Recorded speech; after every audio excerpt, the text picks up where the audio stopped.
Some things just transcend politics. Some things are just more important. They make politics completely irrelevant. And then there are other cases where the politics is very relevant. And there was news of another kind about the Democrat candidate for Arizona's 6th congressional district, Joanne Mendoza. The New York Post reported that she is following multiple OnlyFans prostitutes, plus multiple witchcraft accounts, and multiple sexually explicit content producers on her campaign's official Instagram account.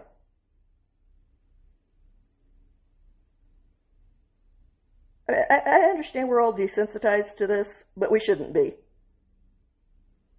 Stop to notice how bizarre that actually is. Even a couple of years ago, people would have tried to hide this sort of shit.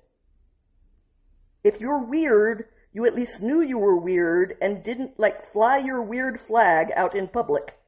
That's your business.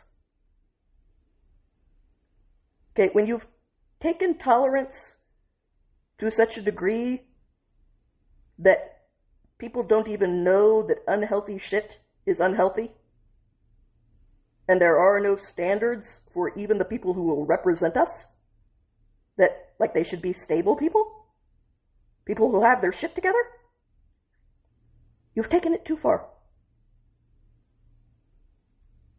Regardless of whether it's shocking, I'm not trying to get outrage here. I'm just trying to point out it's bizarre that our society has been in the hot water with the heat being turned up till we're boiling, to the point that we don't notice it's hot anymore. Because there's just too much of this. Okay, we have to deliberately choose to notice this stuff. And notice how completely bizarre it would have been a couple of years ago. And maybe be a little bit frightened about the fact that they've been able to manipulate your reactions to that degree. If nothing else, that should concern you. Even if what she's doing doesn't concern you, the fact that the way you would have reacted a handful of years ago versus the way you react now didn't come from you. You've been conditioned. That should scare the crap out of you. Meanwhile, Mendoza is even now in a dead heat toss-up race with the incumbent Republican Congressman Juan Ciscomani. I apologize if I'm mispronouncing her name.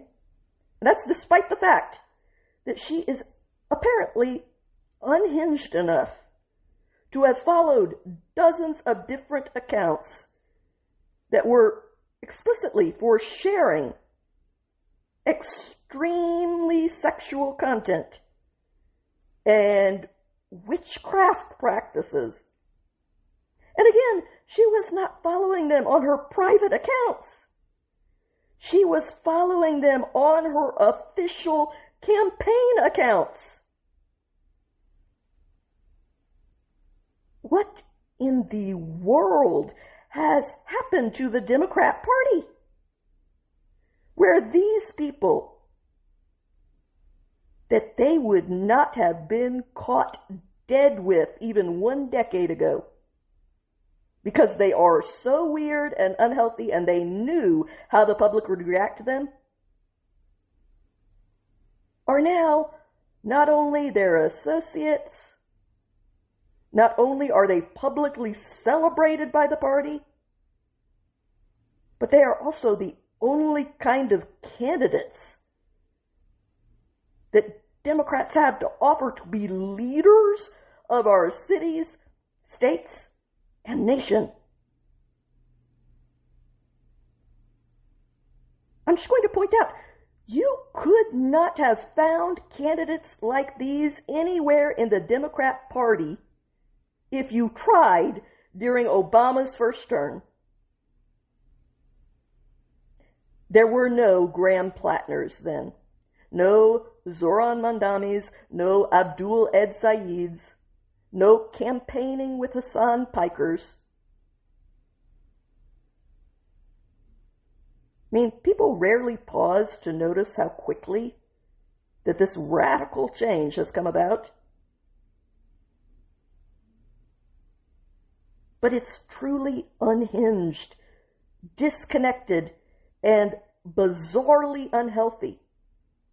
That in a system that only has two parties to begin with, one of them has become this in a matter of years. I mean, if you want a prime example, go pull up the debate in Maine for Graham Plattner's replacement.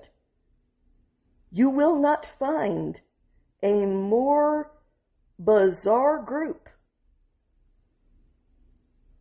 of misfits, and I don't say that to mock them. I mean, like, listening to their answers, they don't live on the same planet as everyone else. As the options that are being put forward to replace Graham Plattner. I mean, apparently Graham Plattner actually was the best option they had in Maine. The guy with an SS tattoo who fantasized, according to his girlfriends, about wishing he had a home invader so that he could rape the guy, not because he's gay. That would be creepy. But because that's how one man shows another man he's dominant. And when he couldn't rape another man, he just apparently did creepy things in porta potties because that environment turns him on. And then, allegedly, according to his girlfriend, who has very credible stories to back all of this up, raped her instead. That actually was the most stable person they could find up there. What is going on in Maine? What is going on in the Democrat Party? It is time to notice how weird it is. According to the Post, one of Mendoza's campaign accounts, one of the X-rated follows on her campaign account, was a transgender socialist activist, because that is the combo platter these days, named Brianna Westbrook, who made posts with BDSM gear and sex toys. Those posts were what was being followed on this woman's campaign page. And then after the report came out, the campaign account did unfollow that particular person. Because it finally dawned on them that they are the weird ones and that the rest of the public goes, what the bleep is this? Mendoza's campaign account also followed two OnlyFans prostitutes, because one is just not enough people, who were also unfollowed after the report brought all of this to the public's attention, where the normal people still live. There was also a porn account featuring adult images for those 18 and over on Patreon that was being followed on the campaign page. And on top of all of her professional, because it was her campaign page, patronage of sexually explicit adult material,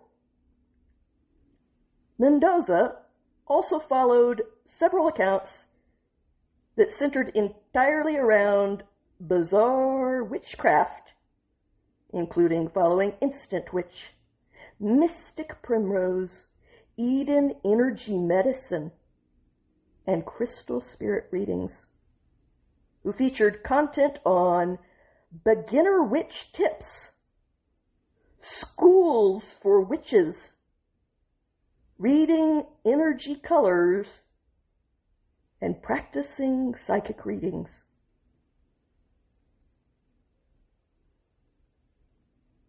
I mean, I'm just going to point out the obvious here. I know we're all used to this, but it doesn't change the reality just because you're used to the reality. This person is actually mentally unhealthy.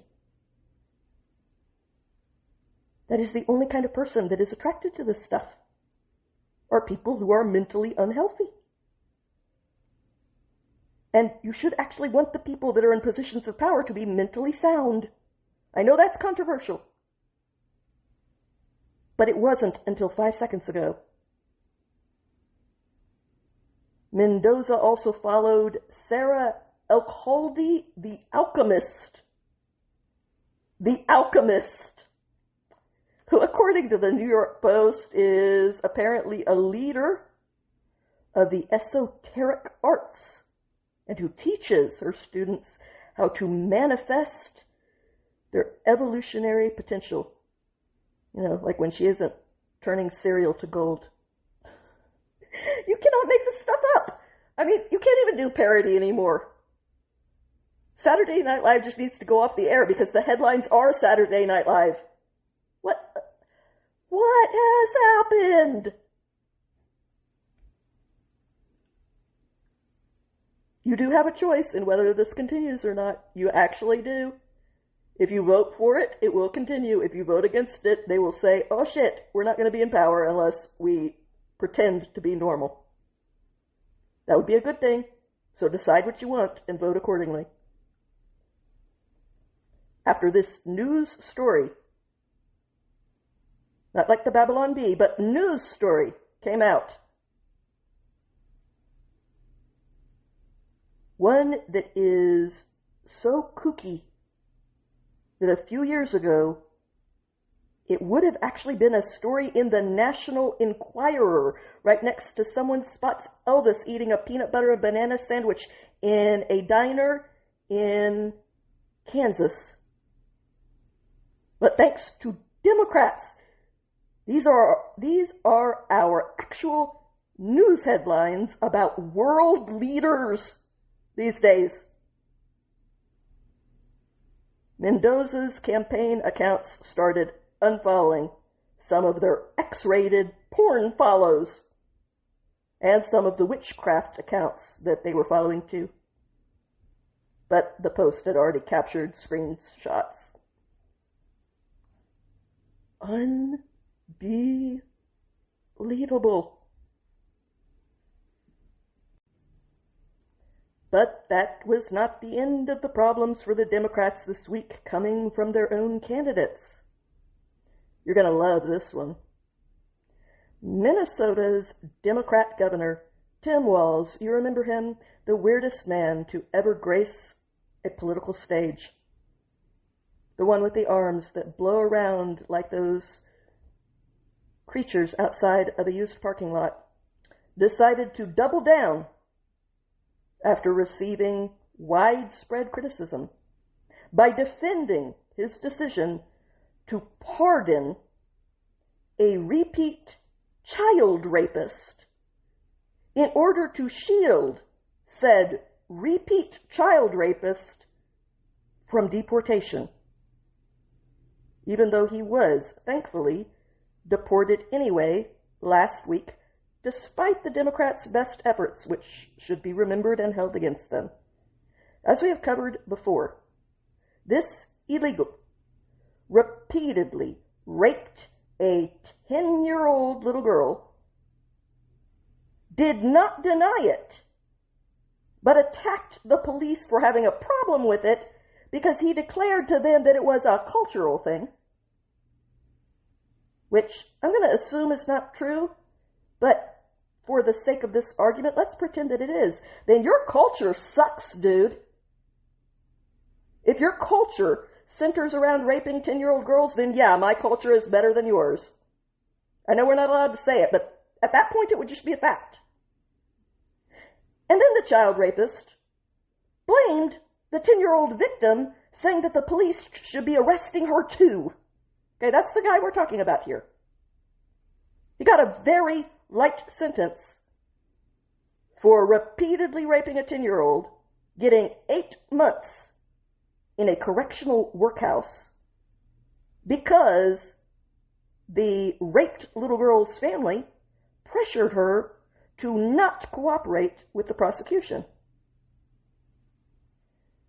And then, when our federal government rightly decided that we did not actually need to be importing unrepentant, repeat child rapists, and were about to deport him for his crimes on our soil, as the law allows for the obvious reasons,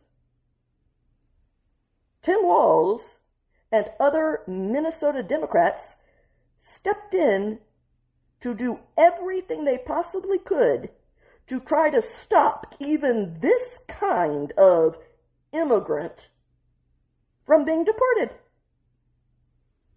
A move which did not go over well with mainstream America. But this is how out of touch that party has actually become. And it's important to realize that, because there is only one way to make them change. You have to be willing to temporarily hit them very hard with votes until they decide to get the message.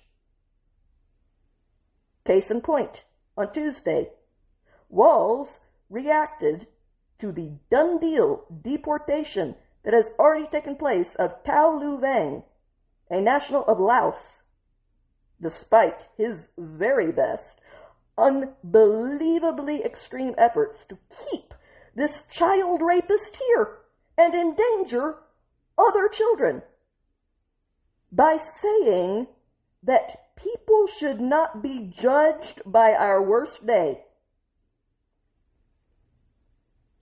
Okay, I've talked slowly to people before, but I'm going to have to slow this down to like a record on half speed. When your worst day involves raping a kid, yes, you absolutely should be judged by your worst day, Gomer Pyle. That's an insult to Gomer Pyle. I'm sorry. And by the way, it wasn't one day, Governor. He kept on raping this 10-year-old little girl again and again on multiple different occasions, keeping it up for 2 years, Timmy. Yes, he absolutely should be judged for that. And he expressed a defiant lack of remorse for all of it. But this left-wing lunatic, I don't know what else to call it, still could not fathom that he was the one in the wrong here for protecting the raping pedophile over protecting the raped child. And he tried to act like the people who had deported the child rapists were the ones in the wrong, saying they made that choice. Yeah, we did, and we're proud of it. I guess the question I would ask is, did that make us any safer? Yes, it did actually. Did that make the children that are left behind any more stable? Yes, it did. Did it improve the idea that we can't be judged by our worst day? Again, Tim, none of us raped a 10-year-old child on our worst day. Did you, Governor? Because I can't really come up with another reason why you would honestly not understand the difference. You're prompting a lot of questions here. Walz said that because this pedophile now has a family of his own, it's unfair to deport him. No one with a family can be deported. Not even for repeatedly raping a child again and again, consistently, for 2 long years. A family is supposed to be a get-out-of-jail-free card. And your neighbor's kids are just going to have to deal with being raped. Because better that than for an adult parent to get deported for their crimes.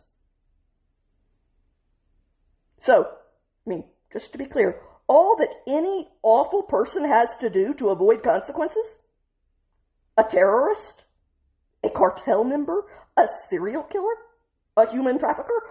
All they have to do to ensure that they can never be deported for it is to pop out a kid? That sounds brilliant, gym teacher. So, to be clear, he created the problem by being all for reckless immigration policies. He exacerbated the problem by creating a justice system in Minnesota where a grown man who repeatedly rapes a 10-year-old for 2 years gets 8 months in a workhouse for it. And then he claims that if we take issue with leaving things that way,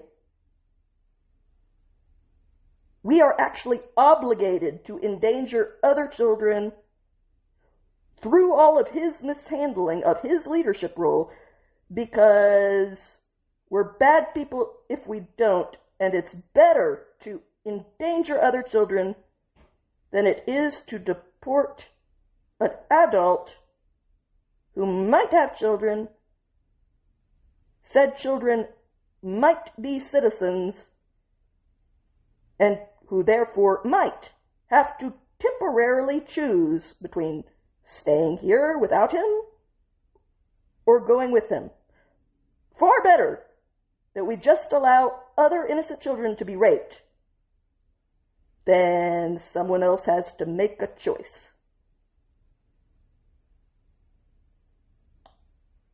He just doesn't get it. He really doesn't.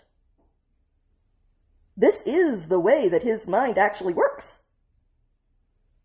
I know that's hard to accept because it's unfathomable that anyone's mind actually works this way, but his really does. Which is why no one in their right mind voted to make this man the vice president of our country. He actually said, quote, "In many cases, their children are citizens, and by just picking them up and taking them out with no due process, it just seems unfair." No, what is unfair is deliberately allowing through your choices, children to be raped by people that were imported into this country in order to make out-of-touch, ivory-tower Democrats like you have even one invalid reason to feel good about yourselves. You know, you could actually just do good things. It's easier. A lot less collateral damage. You might try it. And by the way, Timmy, he had due process. He had a trial.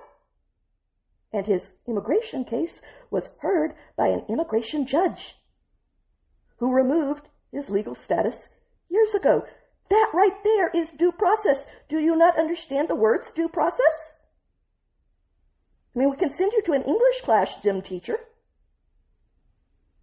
But who cares about the facts when you can pretend that you're on the side of the victim, meaning the illegal pedophile, which is why the Democrat governor was joined by the Democrat Attorney General, Keith Ellison, and by the Democrat Supreme Court Chief Justice, Natalie Hudson, in ruling that Vang should be pardoned for raping a child, citing specifically concerns that he would be deported for it, and arguing that deporting him would, quote, not be in the best interest of society. So I would like to point out, this is not just Tim Walz being insane. This is uniform throughout the Democrat Party. And 2, I would like to ask them a question. It's not in the best interest of society. One word for you. How? Name one way that it is not in the best interest of society. I know that it's easy to just throw claims out there and no one's supposed to actually ask you to back them up. But I'm asking you to actually back it up. Because it seems to me like it is absolutely in the best interest of society to have fewer pedophiles here. Seems to me that it is absolutely in the best interest of society to give a child rapist spot to an immigrant who actually wants to contribute instead of raping children. There are 9 billion people on this planet. They cannot all live in the United States. That one fact alone means that spots are limited. For every spot that you give to this guy, somebody else doesn't get in. Giving the spots to people who are not slime pedophiles is, yes, in the best interest of society. It is absolutely in the best interest of society to make our streets safer, where kids can play on them again, which they used to be able to do. It is absolutely in the best interest of society to prioritize the most vulnerable among us. Children, not pedos, for the record, because you seem to be confused about that, over the criminals. Especially foreign criminals that we've gone out of our way to import here. So having made my case, please tell me one way, even one, that it is in the best interest of society to keep a child rapist here on the streets of this country. I'm just going to point out to everyone, on one side of the aisle, you've got Marco Rubio, the son of Cuban immigrants who loves this country because he knows the alternative, coherently saying that this is not the kind of immigrant that we need, which is why he personally deported his ass out of here, which I cheer him on for. And let's be honest, every sane person out there is doing the same. There is no reason why you would be against this kind of immigrant being deported, even if you're against all of the others being deported, unless you're insane. And on the other side of the aisle, you have people that will actually endanger countless children in order to keep even this kind of immigrant here, making it perfectly clear through their repeat actions that in their mind, no kind of immigrant can ever be deported for any reason, no matter what they have done. Because, what is worse than this? If you can't deport someone for this, you can't deport them for anything. That is what they are saying. And the rest of his party, I would point out, who takes equally insane positions, proudly put the Democrat who does this man, forward as the man who should be in line to run the entire country as vice president and then be president after that, declaring him to be a model for all other men to turn themselves into and follow. The very image of non-toxic masculinity.